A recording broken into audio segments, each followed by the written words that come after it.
Fears of financial crash hit Wall Street. Thatcher rallies Tories for next election. In South Africa, preparing for Sisulu's release. And Nun's hens win stay of execution. Good morning, the news from TVAM on Saturday the 14th of October. In America, there are fears of another financial crisis as the value of Wall Street shares collapsed in the second biggest fall in history. Some experts are worried there'll be a repeat of the Black Monday crash 2 years ago, when the country's economy appeared to be on the brink of collapse. From Washington, Anthony Dworkin reports. Until lunchtime, trading had been normal. Then suddenly the market went into free fall, ending the day down nearly 200 points. Brokers said the panic selling started with rumors of the failure of a huge buyout deal for the company that owns United Airlines. In a few hours, £130 billion worth of stock values were wiped out, the biggest collapse since Black Monday 2 years ago. With memories of that crash still vivid, Wall Street is now waiting nervously for the markets to open next week. So they threw everything out today, but nobody knows what happened on Monday. Only a week ago, the market had reached a record high, and last night the American Treasury Secretary said the economy continues to be healthy. Anthony Dworkin, TVAM News, Washington. Conservatives are back home after a rallying speech from Mrs Thatcher at the party conference in Blackpool. Despite rising inflation and interest rates, the Prime Minister supported Chancellor Nigel Lawson, saying the economy is on the right course. Sean Holden reports. The rough winds of economic difficulty dominated the Conservatives' week at Blackpool. Representatives looked to Mrs Thatcher's speech to stiffen party morale. She obliged, backing Nigel Lawson's tough strategy against inflation. Inflation will come down through the use of high interest rates, as it has in the past. There was scorn for the new-look Labour Party. Nothing has changed, she said. The emphasis was on Conservative achievements of the past 10 years, but there was a specific commitment on the future of the health service. The National Health Service will not be privatised. At the end, the audience went wild for 10 whole minutes. Thought she was marvellous. Hope she goes on forever. Oh, it was a marvellous feeling. I think she has put a new power in the people. The conference obviously loved it, but it's from here at Central Office that Tory leaders now have to get Mrs Thatcher's message to the voters. Their success depends largely on Mr Lawson's ability to get the economy right.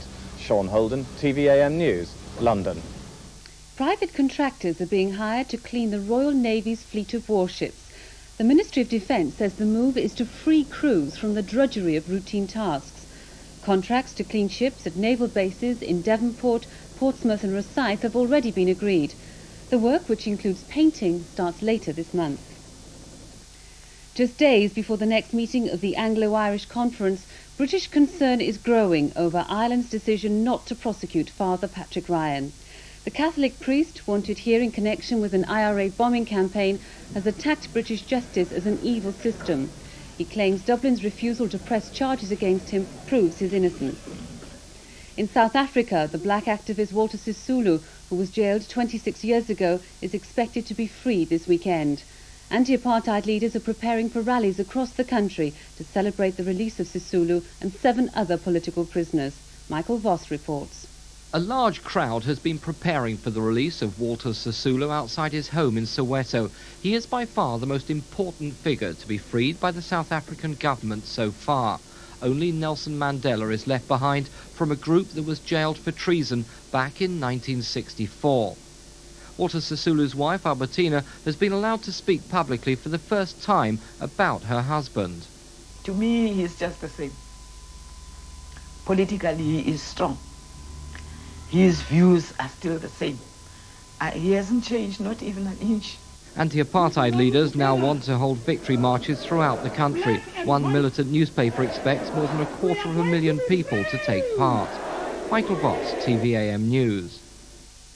The Northamptonshire nuns who've been fighting to save their flock of 5,000 hens have been granted a 4-day reprieve by the High Court. The Ministry of Agriculture wants to destroy the birds, claiming they're contaminated with salmonella. Susie Grant reports.